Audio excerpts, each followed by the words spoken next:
Reading biotechnology. हम biotechnology पढ़ रहे थे और आज मैं आपको बताने वाली हूँ क्लोनिंग साइट के बारे में। क्लोनिंग साइट एक्सप्लेन करने से पहले मैं आपको कुछ टर्मिनोलॉजीज एक्सप्लेन करना चाहती हूँ, जैसे कि ट्रांसफॉर्मेंट और नॉन ट्रांसफॉर्मेंट, रिकॉम्बिनेंट और नॉन रिकॉम्बिनेंट। ठीक है, तो ये एक्सप्लेन करने से पहले बताती हूँ आपको कुछ एक बेसिक चीज़ और।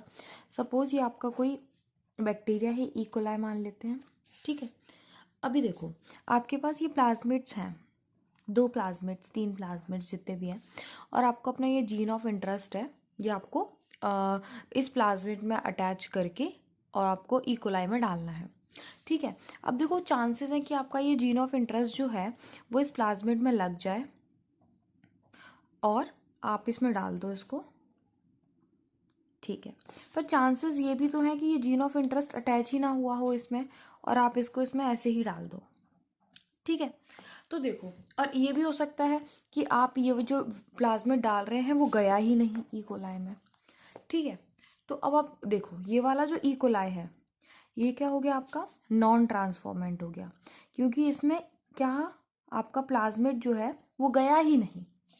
इसमें प्लाज्मिड गया और आपका जो जीन ऑफ इंटरेस्ट है वो लेके भी गया, तो ये क्या हो गया, आपका ट्रांसफॉर्मेंट भी है ये और रिकॉम्बिनेंट भी है। Getting my point. और यहाँ पे प्लाज्मिड तो गया पर जो आपका जीन ऑफ इंटरेस्ट है वो नहीं गया, तो ये क्या हो गया, ये आपका ट्रांसफॉर्मेंट तो है क्योंकि प्लाज्मिड तो गया, पर नॉन रिकॉम्बिनेंट है क्योंकि आपका जो जीन ऑफ इंटरेस्ट है वो नहीं गया। ठीक है, ओके, आपको आई होप ये चीज़ समझ आ गई हो। अब पढ़ते हैं हम क्लोनिंग साइट के बारे में। क्लोनिंग साइट क्या है, यदि हमें किसी एलियन डीएनए को लिंक करना है तो किसी प्लाज्मिड में, किसी वेक्टर में हमें यदि लिंक करना है तो उस जो वेक्टर है उसकी फ्यू रिकॉग्निशन साइट होनी चाहिए। हम प्रेफर करेंगे कि उसकी सिंगल ही रिकॉग्निशन साइट हो।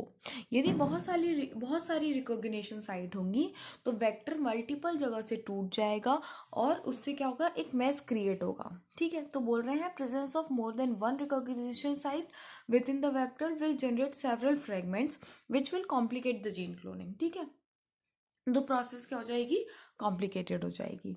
The ligation of alien DNA is carried out at restriction site present in one of the 2 antibiotic resistant gene. देखो इस लाइन को एक्सप्लेन करते हैं, जैसे कि ये आपका एक वेक्टर दिया गया है PBR322। ठीक है, इसमें क्या होता है, जैसे BAM-H1 साइट पे किसका रेजिस्टेंट है, टेट्रासाइक्लिन का रेजिस्टेंट है।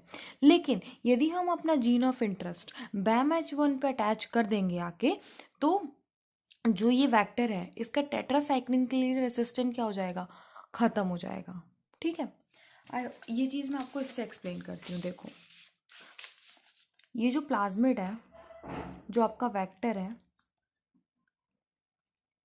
वो क्या कर रहा है, आपका ये जो प्लाज्मिड वेक्टर है ये एम्पिसिलिन के लिए रेजिस्टेंट दे रहा है, टेट्रासाइक्लिन के लिए रेजिस्टेंट दे रहा है, 2 एंटीबायोटिक के लिए रेजिस्टेंट प्रोवाइड कर रहा है। यदि ये वेक्टर आपका ई कोलाई में चला गया, ठीक है, और आपका जीन ऑफ इंटरेस्ट ना तो एम्पिसिलिन के इधर अटैच हुआ, मतलब ना तो PVU1 पे ना PST1 पे, इन दोनों में से कहीं पे भी अटैच नहीं हुआ आपका जीन ऑफ इंटरेस्ट। ठीक है, तो एम्पीसाइक्लिन के लिए रेजिस्टेंट हो जाएगा ई कोलाई, और आपका जो जीन ऑफ इंटरेस्ट है वो BAM-H1 पे भी अटैच नहीं हुआ, तो टेट्रासाइक्लिन के लिए भी रेजिस्टेंट रहेगा आपका ई कोलाई।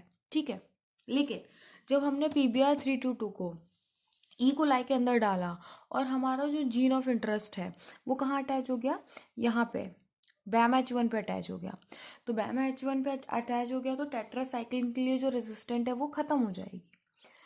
और यदि एम्पिसिलिन वाले उस पर अटैच हो गया, PVU1 या PST1 पे अटैच हो गया, तो एम्पिसिलिन के लिए रेजिस्टेंट खत्म हो जाएगी।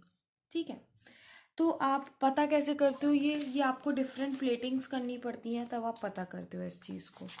और जो प्लेटिंग करना है वो एक क्या है, आपको एक डिफ़िकल्ट प्रोसेस है। उससे पहले ये आप रिकॉम्बिनेंट नॉन रिकॉम्बिनेंट का कैसे पता करेंगे, ये चीज़ मैंने